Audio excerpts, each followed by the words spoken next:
நாடு கடத்தல் நடவடிக்கையின் போது அமெரிக்க அதிகாரிகள் 40 மணி நேரம் இந்தியர்களின் கை கால்களுக்கு விலங்கிட்டு கொடுமைப்படுத்தியுள்ள சம்பவம் பெரும் அதிர்ச்சியை ஏற்படுத்தியிருக்கிறது. சட்டவிரோதமாக குடியேறிய வெளிநாட்டினரை கைது செய்து வரும் அமெரிக்க அரசு சொந்த நாடுகளுக்கு அனுப்பி வருகிறது. அந்த வகையில் நாடு கடத்தப்பட்ட 104 இந்தியர்கள் அமெரிக்க ராணுவ விமானத்தில் பஞ்சாப் வந்து சேர்ந்தனர். இந்தியர்களுக்கு கை விலங்கிட்டு கால்களை சங்கிலியால் இணைத்து நாடு கடத்திய காட்சிகளை அமெரிக்கா அதிகாரப்பூர்வமாக வெளியிட்டுள்ளது. அதில் இந்தியர்கள் கொடுங்குற்ற கைதிகளைப் போல நடத்தப்படும் காட்சிகள் பெரும் அதிர்ச்சியை ஏற்படுத்தியுள்ளன. நாடு கடத்தல் நடவடிக்கையின் போது கைகளில் விலங்கிட்டும் கால்களை சங்கிலியால் இணைத்தும் அமெரிக்க அதிகாரிகள் கொடுமைப்படுத்தியதாக பஞ்சாப் மாநிலத்தை சேர்ந்த ஹர்வீந்தர் சிங் குற்றம் சாட்டியுள்ளார்.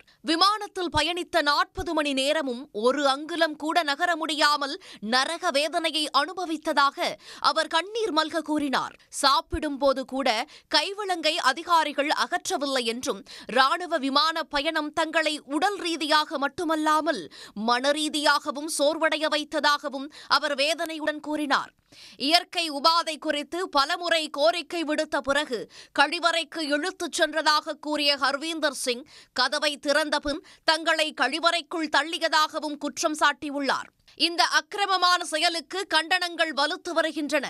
இந்தியர்கள் கைவிலங்கிடப்பட்டு கால்கள் சங்கிலியால் பிணைக்கப்பட்டு கொடுமைப்படுத்தப்பட்டதற்கு எதிர்க்கட்சித் தலைவர்கள் கடும் கண்டனம் தெரிவித்துள்ளனர். உடனுக்குடன் செய்திகளை தெரிந்து கொள்ள சன் நியூஸ் பெல் ஐகானை கிளிக் பண்ணுங்க.